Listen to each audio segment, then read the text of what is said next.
A great minister came up before his congregation and spoke these words that have influenced me today. I'd like to follow his example and repeat what he said. He said, "On the pulpit in front of me I hold 3 sermons. A $100 sermon that lasts 5 minutes, a $50 sermon that lasts 15 minutes, and a $20 sermon that lasts a full hour. Now let's take a collection and we'll see which one I deliver."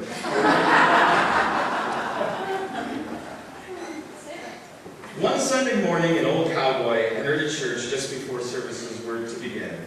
Although the old man and his clothes were spotlessly clean, he wore jeans, a denim shirt, and boots that were worn and ragged. In his hand he carried a worn-out old hat and an equally worn-out Bible. The church he entered was in a very upscale, exclusive part of the city. It was the largest and most beautiful church the cowboy had ever seen.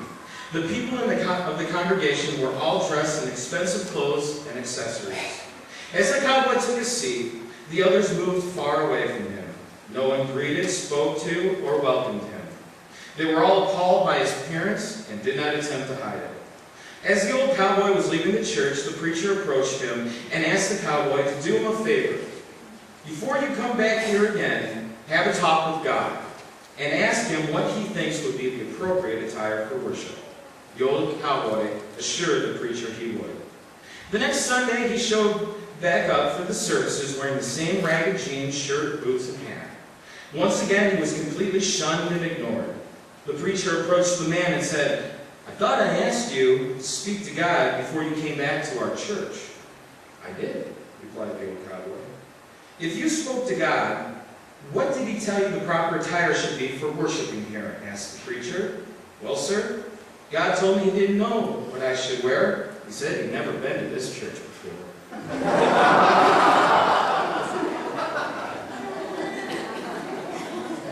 As you've noticed on the screen, I've entitled my sermon, "Reflecting God's Love to All People."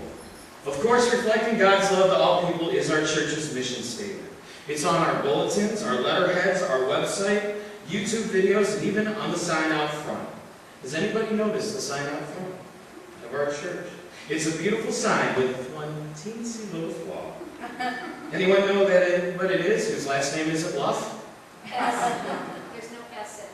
Well, let me just say, to those of you who are new to our congregation, welcome to First United Methodist Church in beautiful Perrysburg, Ohio.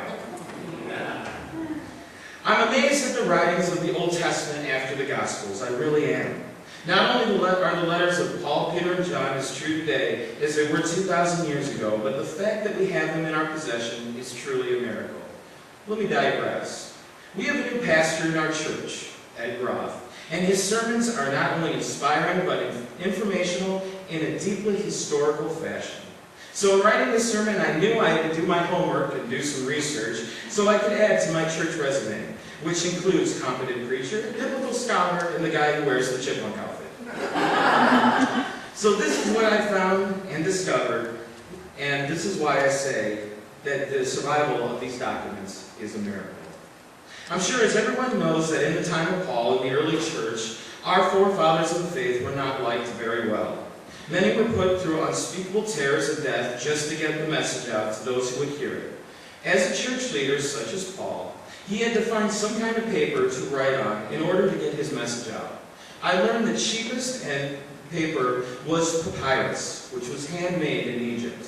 Although the cost may have been effective for the time, papyrus scrolls were very brittle and would dissolve easily if ever to get wet. The strongest paper of the time was parchment, which was made out of the skins of animals, usually goats. Now, I don't know the goat-to-scroll ratio of the ancient world, but I did learn that Paul's letter to the Romans, his longest letter, took him 16 goats. Now, that seems like the hard part, but that's actually the easiest part. Of course, after Paul has written his letter, he had to find someone to write it in the language of the people he was sending it to. Not to mention, Paul had horrible eyesight. Usually a scribe would do it, but they weren't cheap. A scribe would sometimes charge up to a month's wages for his services. Then, how do you send a letter? Well, you would have to find someone who may be heading in the same direction of the town you wanted it delivered to. Usually the travel time was 1 month by land and 3 months by ship. Then this person sending the letter would usually have to provide for the person's journey with food, money, transportation, and so on and so on. And there was absolutely no guarantee that the letter would arrive there at all. Oh, and did I mention Paul wrote most of his letters while he was in prison? And yet the letters survived and gave us the groundwork of the birth of the church. That is miraculous. Unlike several of the other letters Paul wrote, the letter to the Ephesians does not address any particular error or heresy. Paul wrote to expand the horizons of his readers so they might understand better the dimensions of God's eternal purpose and grace, and come to appreciate the high goals God has for the church. When reading over this scripture passage, Paul outlines these three major points that we should probably dig into. First, anger. Second, work. Third, love. Let's talk about anger and what makes us angry and how we use our anger. We all get angry. Families get angry with each other, parents at kids, kids and parents. Friends get angry at other friends. We get angry at things we can't control, like the weather, the price of gas, and the fact that the Browns can't seem to pick a quarterback for the last 10 years. Paul tells us, be angry, but do not sin. The closest parallel I can think about what Paul is talking about is the kind of anger Jesus displayed when cleansing the temple during Holy Week, just days before his death and resurrection. The common people were required to offer sacrifices in the temple, and they were required to buy them from the temple vendors. These vendors were charging outrageous prices. When Jesus arrived, he started turning over tables, stuff flying everywhere. He was angry that the poor were being taken advantage of by the so-called religious leaders. The poor had no choice but to pay the outrageous prices. Be angry, but do not sin refers to a righteous anger, being mad enough to do something about the injustice. Who will be angry enough to right the wrongs? Who will be angry enough to get off their duff and change it? Be angry, but do not sin.